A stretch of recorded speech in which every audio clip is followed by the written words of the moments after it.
বলা হয়েছে, প্রিন্সিপাল বলেছেন যে IT lab is very important. আগে আইটি ল্যাবের জন্য জিবির এখানে তো আরেকটা জায়গায় যেতে হতো, এখানে প্রায় পয়সা দিয়ে কিন্তু পড়তে হতো 3000 সামথিং, 400 টাকা না 300 টাকা। এখন এখানে হয়ে যাওয়াতে আপনাদের সুবিধা হলো। তো প্রায় 15টার মতো কম্পিউটার আমার কাছে যা দেওয়া হয়েছে সেটা আপনারা এখানে পেয়ে যাচ্ছেন। তো এখানে বসে আপনারা এখন সেই সুবিধাটা আপনারা পাবেন। এখানে আমার কাছে যা খবর আছে, স্মার্ট ক্লাস থেকে আরম্ভ করে সব কিছু এখানে ব্যবস্থা আছে। Foundation lab, advance nursing lab, paediatric lab, midwifery lab, community lab, nutrition lab এবং সিমুলেটেড ইউনিট রয়েছে। আমি কিছুদিন আগে হরিয়ানাতে গিয়েছিলাম একটা প্রোগ্রামে, সেখানে এই সিমুলেশনের একটা এসটিজি ইউনিভার্সিটি মোস্ট প্রবলি সেখানে দেখালো। ওনারা বলছেন এশিয়ার মধ্যে এখন suppose two B the best. এত সুন্দর সেখানে। তো আমরাও চিন্তা ভাবনা করছি যেখানে বেস্ট যেটা আমাদের এখানে রাজ্যেও কেন হয়।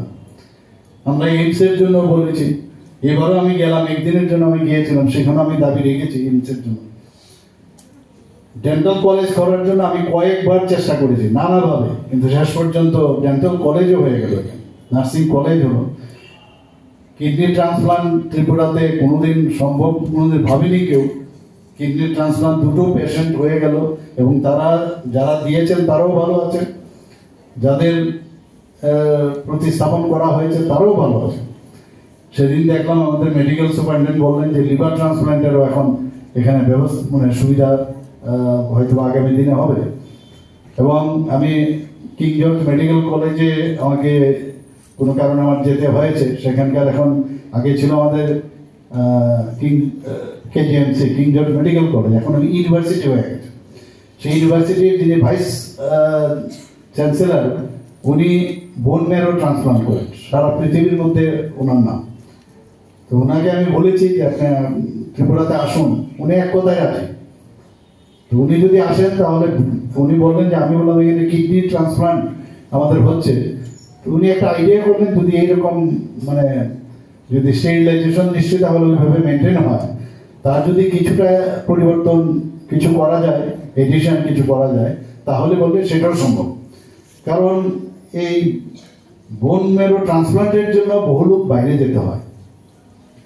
আমরা চাই ত্রিপুরাতে স্বাস্থ্য ব্যবস্থা, স্বাস্থ্যের একটা হাব এখানে তৈরি হোক। সব কলেজ এখন চলে এসছে আমাদের এখানে। আমরা চেষ্টা আছে, এবং চেষ্টা এবং দৃঢ়তা এই দুটো যদি থাকে নিশ্চয়ই আমরা আগামী দিন সেটা আমরা করতে পারবো। আমরা এটাও বলেছি যদি এইমস যদি না হয় তাহলে নেগ্রিমের মতো একটা ইনস্টিটিউশন আপনারা করুন। আমরা এডিসি এলাকার মধ্যে একটা জায়গা আমরা দেখে রেখেছিলাম, এবং অর্থাৎ আমবাসার মধ্যে, সেই কথাটাও আমি বলেছি। তো এই যে চেষ্টা এবং বলা এবং অ্যাপ্রোচ বারবার যদি করা যায়, কোনো না কোনো সময় সেটা হবে। তো আমরা সেই বিষয়ে আজকে বিশেষ করে যারা আমাদের স্টুডেন্টরা এখানে যে সুবিধাগুলো পাচ্ছে, আমাদের ত্রিপুরার জন্য স্বাস্থ্য ব্যবস্থা আমি আশা করি আরও উন্নতি হবে। এবং আলটিমেটলি কি, যারা মুমূর্ষু ব্যক্তি, সাফারিং পিপল, তাদের জন্য কাজ করতে হবে।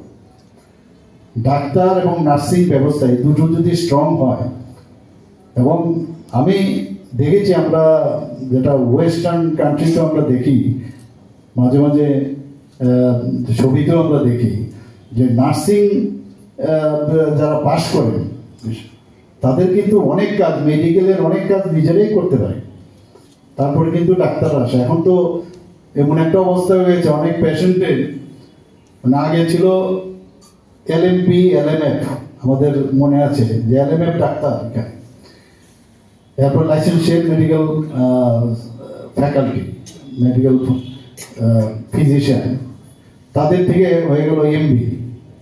এমবি হবে না, এমবিবিএস থাকতে হবে, এমবিবিএসও হয়ে গেল, এখন বলছে যে এমডি এমএস ইত্যাদি থাকতে হবে। সেটাও পোষাচ্ছে না, সুপার স্পেশালিটি থাকে, এমসিএস লাগবে ইত্যাদি। তো মানুষের চাহিদারও শেষ নেই আর জানারও শেষ নেই, কিন্তু তারপরেও মাঝে মাঝে যে মানে পেশেন্ট আমাদের কাছে আসে, যে আমাদের এই সুপার স্পেশালিস্ট যারা আছে তারাই বলেন যে এই কাজটা এখানে সম্ভব না, আপনার বাইরে যেতে হয়। খুব দুঃখ হয়, আপনারা সুপার স্পেশালিটি করে এসছেন, সরকারি খরচে আমাদের এই ত্রিপুরার মানুষের ট্যাক্সের পয়সায় আপনাদেরকে পড়ানোর ব্যবস্থা করা হয়েছে। অলমোস্ট অল, এক দুজন হয়তো নিজে কোনোভাবে গেছে, তারপরেও এটা ইনডাইরেক্টলি সরকারের সাহায্যে বিনা এটা কোনদিন সম্ভব হয় না। পাশ করে আসার পরে যদি টেকনিক্যালি তারপরেও যেন খামতি থাকে, আমি বারবার বলেছি কোনো পেশেন্টকে বাইরে না পাঠানোর জন্য, তাহলে আপনাকে আরো ট্রেনিং দেওয়ানো হবে, আমরাও পাঠাবো।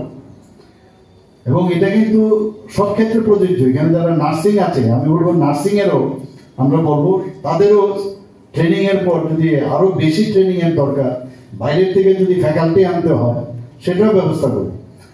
আমি এবার যখন হরিয়ানাতে আমি গিয়েছি, সেখানে এইমসের যে ডাইরেক্টর, সেই ডাইরেক্টরের সাথে ওনার একটা প্রেজেন্টেশন ছিল সেখানে, এবং ওনার সাথে আমার আগেও পরিচয় ছিল, এবং মানে খুবই কর্মঠ ব্যক্তি।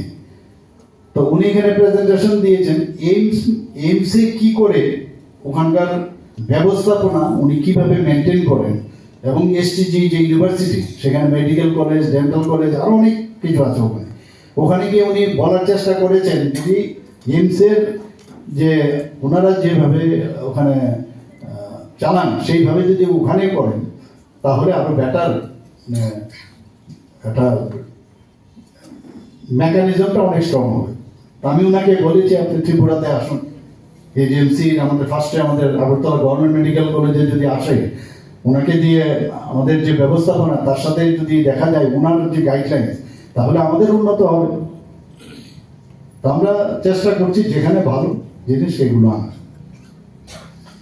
আমি আশা করি যে আজকের যারা শপথ নিয়েছে, আগামী দিন ওনারা এক একজন ব্যক্তি এক একটা ইনস্টিটিউশন, ফ্লোরেন্স নাইটিঙ্গেল যদি একজন ইনস্টিটিউশন হতে পারে, why not you? আপনারাও পারবেন মনের, কারণ এভরিথিং ইজ ইন ইউ।